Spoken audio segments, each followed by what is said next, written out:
Star Wars Skeleton Crew épisode 5, c'est une pépite. Je le dis à chaque épisode et je vous assure, c'est vrai. Si vous n'avez pas vu l'épisode, je vous invite à aller le regarder, c'est sur Disney+.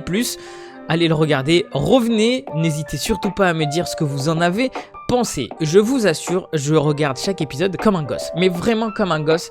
Je suis pas un enfant, hein, je suis un adulte comme beaucoup de personnes qui adorent Star Wars, mais je regarde cet épisode comme un gosse. Et je vous donne un exemple, une scène où vous avez SM-33 qui va raconter l'histoire de l'ancien capitaine et de ce vaisseau apparemment mythique, ce vaisseau pirate. J'ai envie de me mettre à côté d'eux. J'ai envie de me mettre autour d'un feu et de pouvoir écouter l'histoire avec un marshmallow. Vraiment, je vous assure, c'est une réelle pépite cette série. C'est une très bonne surprise pour Star Wars. Je suis vraiment déçu pour les fans de Star Wars qui détestent ce genre de série.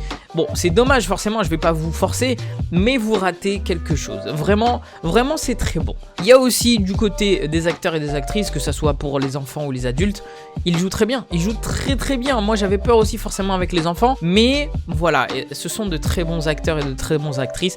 Vraiment, je suis très déçu des gens qui ont voulu cracher sur eux et j'espère sincèrement que Disney vont les protéger, mais ça part très bien. Ça part très bien, je suis très content. Un petit détail, on a vu enfin les Moon en live action. Enfin, on les a vus pour une deuxième fois, parce que pour la première fois, on les avait vus dans l'épisode 3, et le clan bancaire est quelque chose de très important dans l'histoire de Star Wars, dans le lore de Star Wars.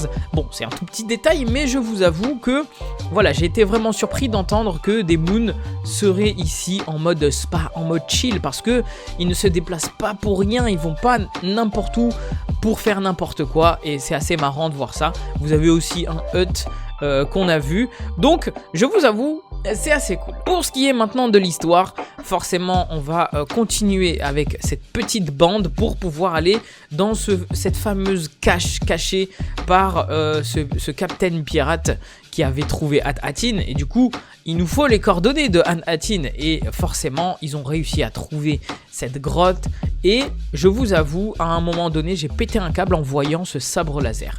Je sais pas pour vous, mais moi il y a un détail qui m'a tapé dans l'œil, c'est que ce sabre laser est vraiment fin, il est vraiment très simple, et ça me fait beaucoup penser à l'ère de la Haute République. En tout cas, n'hésitez surtout pas à me dire ce que vous en avez pensé de cet épisode, ou même de la série globalement.